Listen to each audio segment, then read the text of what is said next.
did not know that that was a sacred spot of the Lenape people. And we went into an area where there were just rocks around us, and the rock people stood vigil as we prayed, as the sacred pipe was brought out and smoked to honor the alliance between the condor and the eagle from the South Americas to the North Americas during a lunar eclipse. A red-tailed hawk came and sat with us.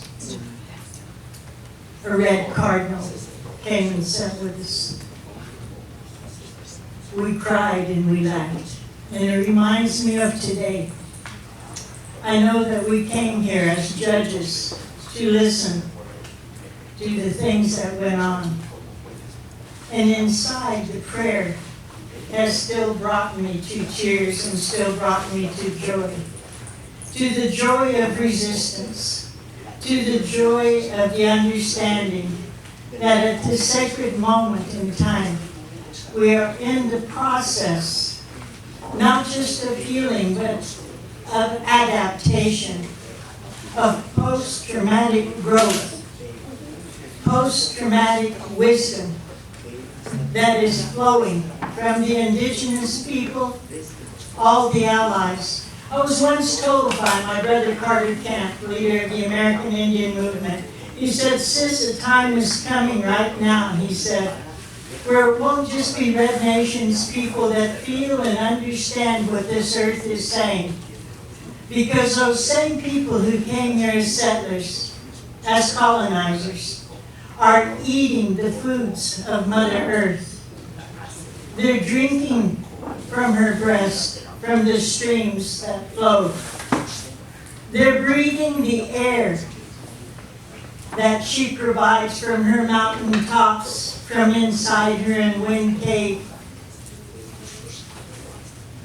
And they too are getting the same understandings as she gave us. So today when we came here to listen, and I can only look back on these things, I took notes. I'll live those notes. I'll be with you every step in prayer. But the judgment isn't for us to give. It is for those who have to look in the mirror and see what kind of legacy that they're leaving for their generations. Because you can look in the mirror. You know what you're doing for your generations. You understand that as you come here for warriors of peace, warriors of protection, warriors for the future, that there are those who only act from greed.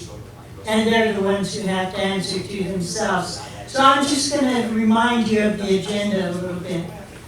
We had an opening from our secretary, Natty Green, who talked to us about why the Global Alliance of the Rights of Nature came about and what it means in terms of our continued presence with all of our relations here on Mother Earth. I'm seeing a man over here who has some sacred Ponca red corn, and I thought of you when it was shown up here a little bit earlier, because that's how deep our allyship goes with all of our relatives.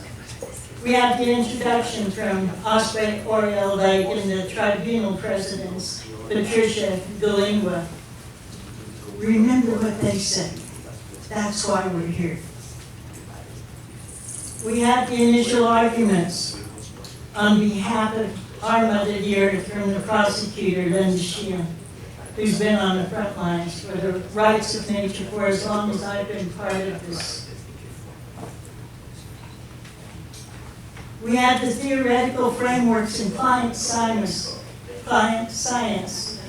from Sivan Carta and Antonio Perez. But that indigenous science goes hands in hands with that.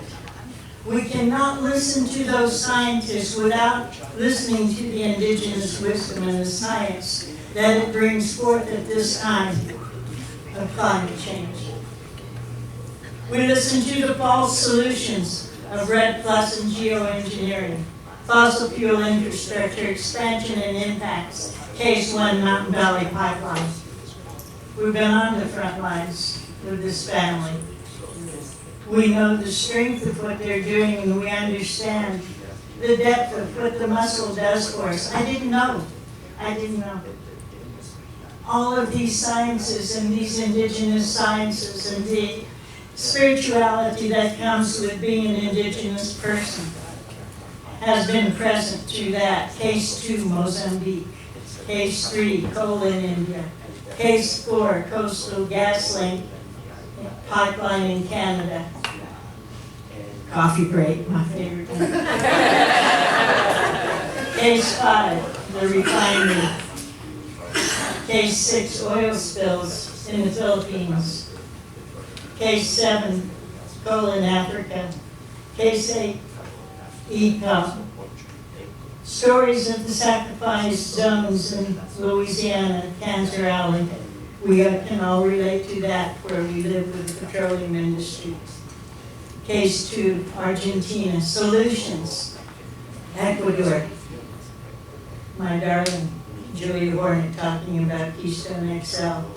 Case 3, Just Transition, brought us full circle to the Earth prosecutors, again reminding us of why we are here.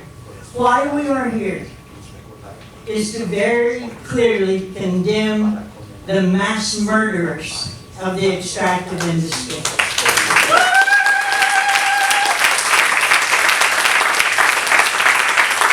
The serial killers who will never know in this lifetime or take accountability unless you and I call them out and say, in this tribunal, in this court, and in everything that we do and in every way that we grow when we get back home and bring more and more community, more and more civil society, more and more of Earth's children to say no more fossil fuels, no more phase down, phase out. Now is all we have to say.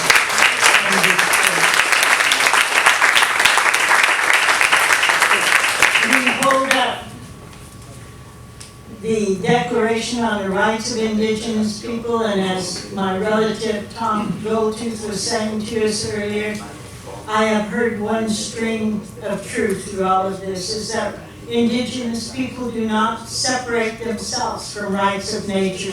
Rights of nature and Indigenous rights are the same. And that means for all of us. So when we talk about all of the health aspects, all of the spiritual aspects, all of the land grabs, there's only one way forward, and that is doing what we're supposed to do. Aligning human law with natural law.